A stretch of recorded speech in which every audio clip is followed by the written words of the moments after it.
And Jesus answered and spoke to them again by parables, and said, The kingdom of heaven is like a certain king who arranged a marriage for his son, and sent out his servant to call those who were invited to the wedding, and they were not willing to come. Again he sent out other servants, saying, Tell those who are invited, See, I have prepared my dinner. My oxen and fatted cattle are killed, and all these things are ready. Come to the wedding. But they made light of it and went their ways, one of his own farm, another to his business, and the rest of seized his servants, treated them spiteful, and killed them. When the king heard about it, he was furious, and he sent out his armies, destroyed those murderers, and burned up their city. Then he said to his servants, The wedding is ready, but those who were invited were not worthy.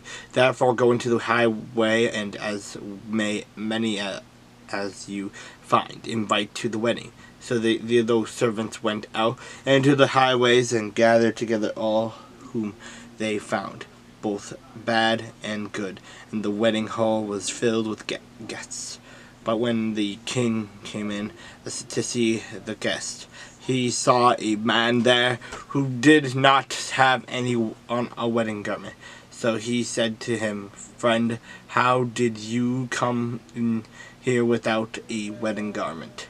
And he was speechless. And the king said to the servants, Bind him hand and foot, take him away and cast him into the outer darkness. There will be weeping and gnashing of teeth, for many are called, but few are chosen.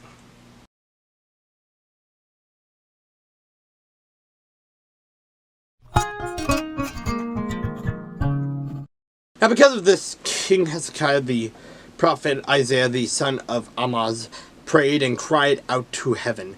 Then the Lord sent an angel who cut down every mighty man of valor, leader and captain in the camp of the king of Assyria.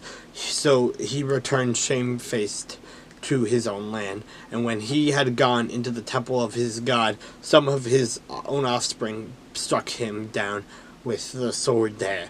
Thus the Lord saved Hezekiah and the inhabitants of Jerusalem from the hand of Sennacherib, the king of Assyria, and from the hand of all others, and guided them on every side. And many brought gifts to the Lord at Jerusalem, and presents to Hezekiah king of Judah, so that he was exalted in the sight of all nations thereafter. In those days Hezekiah was sick and near death, and he prayed to the Lord, and he spoke to him and gave him a sign. But Hezekiah did not repay according to the favor shown to him, for his heart was lifted up.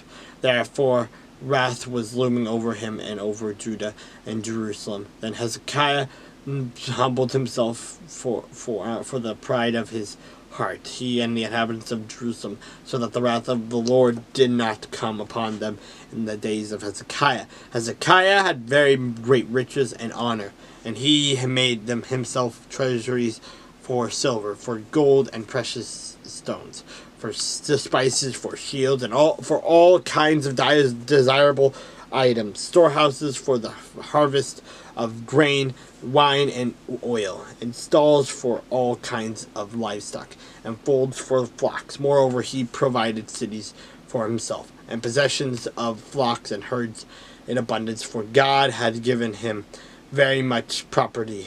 His name Hezekiah also stopped the water outlet of Upper Gihon, and brought the water by tunnel to the west side of the city of David.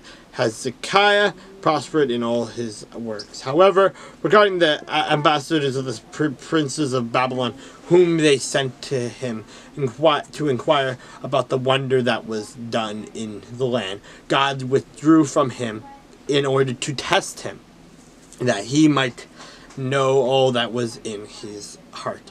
Now the rest of the acts of Hezekiah and his goodness, indeed, they are written in the vision of Isaiah the prophet and the son of Amoz, and in these book of the kings of Judah and Israel. So Hezekiah rested with his fathers, and they buried him in the upper tombs of the sons of David, and all Judah and all the inhabitants of Jerusalem honored him at his death. Then Manasseh his son reigned in his place.